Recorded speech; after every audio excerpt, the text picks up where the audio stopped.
15ই আগস্টের সকাল। পতাকা উত্তোলনের পর গ্রামের বটগাছের নিচে বসেছিলেন অশীতিপর বৃদ্ধ স্বাধীনতা সংগ্রামী হরিদাস দা। তাকে ঘিরে বসেছিল পাড়ার কচিকাঁচারা, তাদের চোখে হাজারো প্রশ্ন।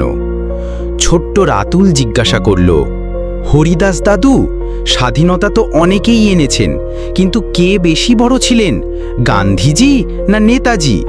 একজনের পথ ছিল অহিংসা আর অন্যজনের সশস্ত্র সংগ্রাম।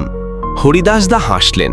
তার চোখের কোণে জমে থাকা কয়েক দশকের স্মৃতি যেন চিকচিক করে উঠল। তিনি বলতে শুরু করলেন, তোদের প্রশ্নটা খুব জরুরি।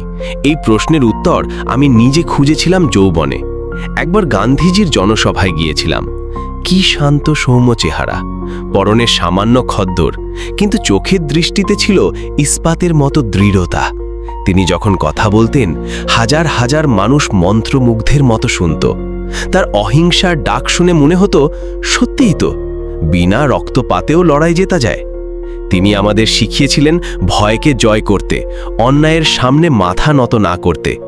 গান্ধীজি ছিলেন সেই গভীর শান্ত নদীর মতো, যা নীরবে দিনের পর দিন কঠিন পাথরকেও ক্ষয় করে নিজের পথ তৈরি করে নেয়। তিনি ব্রিটিশ শাসনের নৈতিক ভিতটাকে ভেতর থেকে দুর্বল করে দিয়েছিলেন। একটু থেমে হরিদাসদা বললেন, আবার কয়েক বছর পর এক গোপন সভায় শোনার সুযোগ হয়েছিল নেতাজির ভাষণ। সে কি তেজ, যেন বিদ্যুতের ঝলক। তার গলার স্বরে এমন আগুন ছিল যে মরা মানুষের শিরাতেও রক্ত টকবক ছিলেন। তোমরা আমাকে রক্ত দাও, আমি তোমাদের স্বাধীনতা দেব। তার ডাকে সাড়া দিয়ে হাজার হাজার তরুণ জীবন বাজি রেখে আজাদ হিন্দ ফৌজে যোগ দিয়েছিল। নেতাজি ছিলেন সেই ভয়ঙ্কর ঝড়ের মতো, যা এসে ব্রিটিশ সাম্রাজ্যের আরামের ঘুম কেড়ে নিয়েছিল। তিনি বুঝিয়ে দিয়েছিলেন, আত্মসম্মানের জন্য অস্ত্র ধরতেও লজ্জা নেই। তিনি বাইরে থেকে ব্রিটিশদের দুর্গে এমনভাবে আঘাত এনেছিলেন যে তারা ভয়ে কেঁপে উঠেছিল। হরিদাসদার ছেলেমেয়েগুলোর দিকে তাকালেন। তারা তন্ময় হয়ে শুনছে। উপসংহার তিনি শেষ করলেন, এখন তোরা বল, নদীর প্রয়োজন বেশি নাকি ঝড়ের? আসলে দুটোই প্রয়োজন।